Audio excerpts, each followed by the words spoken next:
Hello, everybody. This is a cemetery in the state of Georgia, in the city of Savannah. That's called the Colonial Park Cemetery. So, the Colonial Park Cemetery opened in 1750.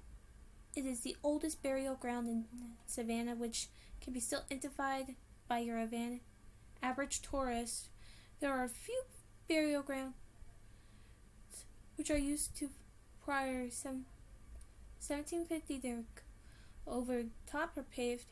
The habit of building over the desert, Savannah, the title of the city, one of the most haunted cities and most haunted cemeteries in all of the state of Georgia.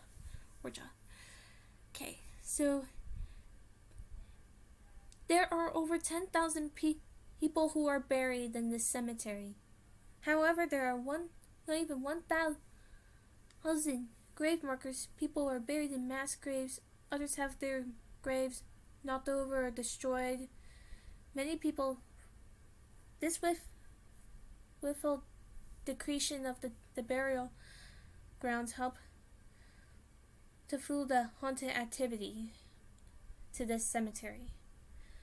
Okay, so you guys know I am very bad at pronouncing. I'm going to get to the history.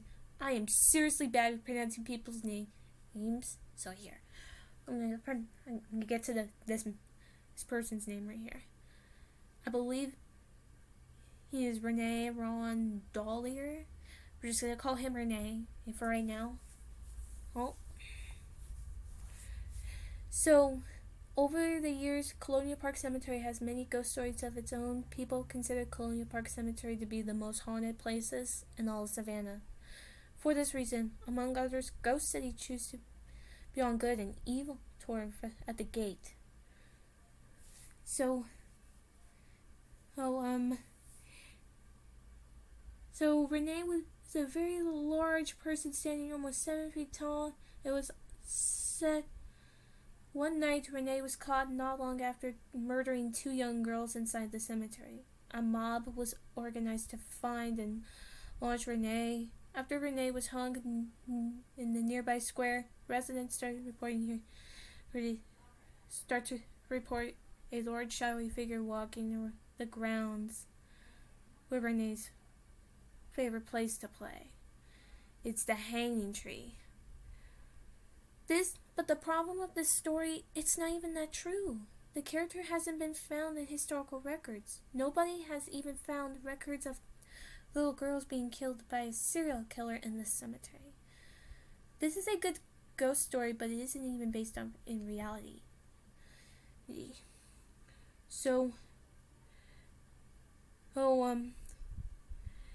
Renee, the house was kept to Renee from wandering. Again, this is complete nonsense. Why did they make this story up? Maybe real? Fake? I kind of think it's in the middle. There's no this whole records of these young little girls being murdered by an actual serial killer. Can't even find records of anybody named Rene Ron Dollier.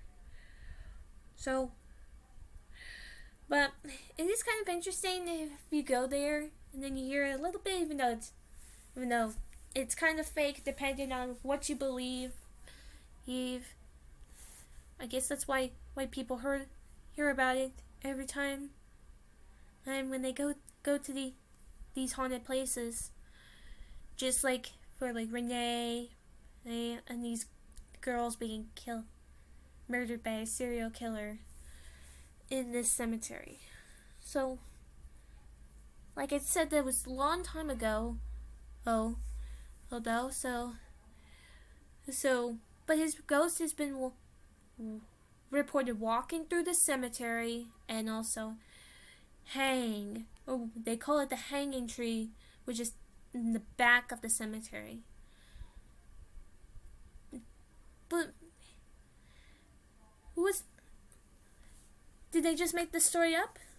Did people believe there was some man 7 feet tall, almost a man stands 7 feet tall, and then started killing a bunch of little girls in the cemetery, and then taken to the hanging tree for what he has done.